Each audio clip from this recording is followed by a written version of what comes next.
మరిన్ని వీడియోస్ కోసం సబ్స్క్రైబ్ చేసుకోండి. లేటెస్ట్ అప్డేట్స్ కోసం గంట ఐకాన్ను క్లిక్ చేయండి. అదృష్టవంతుడు. ఒక కుటుంబంలో రాము, రాధ, వారి ఒక్కగానొక్క కొడుకు అర్జున్ నివసిస్తుండేవారు. రాము ఒక ఫ్యాక్టరీలో పనిచేసేవాడు. తన కుటుంబానికి కావలసిన అన్ని సదుపాయాలు కల్పించేందుకు అతను ఎంతో కష్టపడుతూ ఉండేవాడు. అర్జున్ చాలా అల్లరి పిల్లవాడు. అతను ఎప్పుడూ ఏదో ఒకటి కొనిమ్మని అడుగుతూ ఉండేవాడు. ఒకరోజు అర్జున్ తనకు స్పోర్ట్స్ షూ కొనిమ్మని వాళ్ళ నాన్నని అడుగుతాడు. పని పూర్తి చేసుకున్న రాము షాపుకు వెళ్ళి అర్జున్ అడిగిన చెప్పుల గురించి అడుగుతాడు. కానీ ఆ షూస్ చాలా ఖరీదైనవి. అందుకని వేరొక షూస్ను కొని ఇంటికి తీసుకువెళ్తాడు. రాము ఈ కొత్త షూస్ను అర్జున్కు ఇస్తాడు. కానీ అర్జున్ అతడు అడిగిన షూస్ తీసుకురాలేదని నిరాశతో ఎంతగానో ఏడుస్తాడు. కోపంతో ఇంటి నుంచి బయటికి వచ్చేస్తాడు. అలా నడుచుకుంటూ వెళ్ళిన అర్జున్ ఒక బస్టాప్ దగ్గర ఆగి కూర్చుంటాడు. నేను ఎప్పుడు నాకు నచ్చిన షూస్ని కొనుక్కోగలను అని ఆలోచిస్తుంటాడు. అప్పుడే అటుగా ఒక అబ్బాయి కర్రల సహాయంతో నడుచుకుంటూ వెళ్తుంటాడు. అతనికి కాళ్ళు లేని విషయాన్ని గుర్తించిన అర్జున్ ఎంతో షాక్కి గురవుతాడు. ఎంతో బాధపడతాడు. అప్పుడు అర్జున్ తనకి కాళ్ళు ఇచ్చినందుకు, అలాగే తనను ఎంతో ప్రేమించే కుటుంబాన్ని ఇచ్చినందుకు ఆ దేవుడికి కృతజ్ఞతలు చెప్తాడు. నీతి: మనకంటే లేనివారిని చూస్తే మనం ఎంత అదృష్టవంతులమో అర్థమవుతుంది. అంటే బంగారం. అనగనగా మిడాస్ అనే రాజు ఉండేవాడు. ఆ రాజు చాలా ధనవంతుడు. అతనికి ఎన్నో కోటలుండేవి. అతనిది పెద్ద రాజ్యం. అయినా అతనికి సంతోషం లేదు. ఒకరోజు దేవుడిని ప్రార్థిస్తాడు. దేవుడు ప్రత్యక్షమవుతాడు. దేవుడా, నేను ఏదైతే ముట్టుకుంటానో అది బంగారంగా మారే వరాన్ని నాకు ఇవ్వు అని అడుగుతాడు. దేవుడు సంతోషించి తదాస్తు అని దీవిస్తాడు. మిడాస్ రాజు ఎంతో సంతోషిస్తాడు. వెంటనే తన సింహాసనాన్ని ముట్టుకుంటాడు. అది బంగారంగా మారిపోతుంది. ఆ తర్వాత కుర్చీలను, టేబుళ్లను, గ్లాసులను, మగ్గులను, ఇలా ఏది పట్టుకున్నా అది బంగారంగా మారిపోతుంది. మొత్తం బంగారం మయమైపోతుంది. అందరికంటే ధనవంతుడు నేనేనని రాజు ఎంతో సంతోషిస్తాడు. హఠాత్తుగా మిడాస్ తన ఆహారాన్ని ముట్టుకుంటాడు. అవి కూడా బంగారమయం అయిపోతాయి. రాజు ఆశ్చర్యపోతాడు. తను ఏది తినలేడు, త్రాగలేడు. ఇంతలో మిడాస్ను తన కూతురు కలవడానికి వస్తుంది.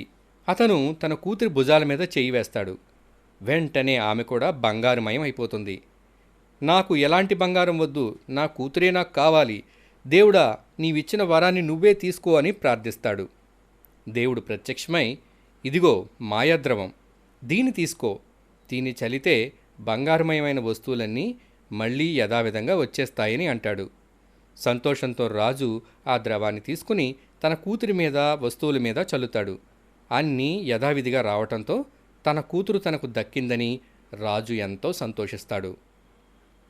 ఈ కథలో నీతి: అత్యాశ అనర్థాలకి చేటు. అందవికారమైన బాతుపిల్ల. అది మండు వేసవికాలం. తల్లిబాతు పెట్టిన గుడ్లు పగిలి అందులోంచి ఒకదాని తరువాత ఒకటి క్వాక్ క్వాక్ అంటూ బుల్లి బాతుపిల్లలు బయటికొచ్చాయి. కానీ అందులో ఒకటి మాత్రం తేడాగా ఉంది. ఆ బాతుపిల్ల ఎంతో ఆనందంగా ఉండేది. తన అక్క, అన్నలతో ఎంతో ఆనందంగా ఆడుకునేది. కానీ పాపం అవి ఆ బాతుపిల్లతో ఆడుకోవడానికి అస్సలు ఇష్టపడేవి కాదు. తనను ఎందుకు ఇష్టపడడం లేదో ఆ బాతుపిల్లకు అర్థమయ్యేది కాదు. ఆ బాతుపిల్ల ఒకరోజు నీటిలో తన ప్రతిబింబాన్ని చూసుకుంటుంది. నేను చాలా అసహ్యంగా ఉన్నాను, అందుకే నన్ను ఎవరూ ఇష్టపడడం లేదు అని అనుకుంటుంది. అప్పుడు ఆ బాతుపిల్ల తన ఇంటి నుంచి వెళ్ళిపోవాలని అనుకుంటుంది. ఇంటిని వదిలి బయటకు వెళుతుంది. దారిలో ఒక మహిళ ఎదురై ఆ బాతుపిల్లను ఎత్తుకుంటుంది. దానిని ఇంటికి తీసుకువెళ్ళి పెంచుకుంటుంది. కానీ అక్కడ ఉన్న పిల్లి, కోడి బాతుని ఏడిపించేవి. దీంతో అక్కడి నుంచి ఆ బాతు వెళ్ళిపోతుంది. చలికాలం వచ్చింది. పాపం ఆ బాతుపిల్ల ఒంటరిగా వణుకుతోంది. అప్పుడు ఒక వ్యక్తి ఆ బాతును తన ఇంటికి తీసుకువెళతాడు. అతను ఆ బాతును బాగా చూసుకుంటాడు. కానీ తన పిల్లలు ఆ బాతుని భయపెడతారు. అక్కడి నుంచి బాతు తప్పించుకుంటుంది. ఆ తర్వాత వసంతకాలం వస్తుంది. అప్పుడు ఆ బాతుపిల్ల ఎంతో సంతోషిస్తుంది. ఎందుకంటే తను మళ్ళీ ఈదగలనని. ఒకరోజు ఆ కొలంలో ఒక అందమైన హంస కనిపిస్తుంది. వెంటనే దాని ప్రేమలో పడిపోతుంది. కానీ తాను ఎంతో అసహ్యంగా ఉంటారని గుర్తు చేసుకున్న ఆ బాతు తన తల వంచి నీటిలో తన ప్రతిబింబాన్ని చూసుకుంటుంది. ఆశ్చర్యపోతుంది. చలికాలంలో తాను ఎంతో అందమైన హంసగా మారుతుంది. ఇప్పుడు అర్థమైంది, నా అక్కలు అన్నయ్యలు అందరూ బాతులు, నేను మాత్రం హంసను అని అనుకుంటుంది. వెంటనే తాను ప్రేమలో పడిన హంస దగ్గరకు వెళుతుంది. రెండు పెళ్లి చేసుకుని ఎంతో ఆనందంగా ఉంటాయి.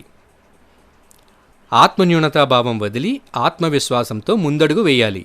మూర్ఖమైన చేపలు. అనగనగా ఒక పెద్ద చెరువుంది. అందులో ఎన్నో చేపలు నివసించేవి. వాటికి అహంకారం చాలా ఎక్కువ. అవి ఎవ్వరి మాట వినేవి కావు. అదే చెరువులో దయాగుణం కలిగి ఉన్న ఒక మొసలి నివసించేది. ఆ ముసలి అహంకారంగా ఉండకూడదని, నిర్లక్ష్యం పనికిరాదని, అది మన పతనానికే దారి తీస్తుందని ఈ చేపలకు సలహాలు ఇస్తుండేది. కాని ఈ చేపలు మొసలి మాటలు అస్సలు వినేవి కాదు. చూడు, ఈ మొసలి మనకు సలహాలిస్తుంది అని అవి అక్కడ్నుంచి వెళ్ళిపోయేవి. ఒకరోజు మధ్యాహ్నం చెరువు దగ్గర ఉన్న ఒక రాయి మీద మొసలి నిద్రపోతుంది. ఇద్దరు మత్స్యకారులు చెరువులో నీటిని తాగేందుకు అక్కడకు వచ్చారు. ఒక చేపలు పట్టేవాడు చెరువులో చాలా చేపలు ఉండడాన్ని గమనించాడు.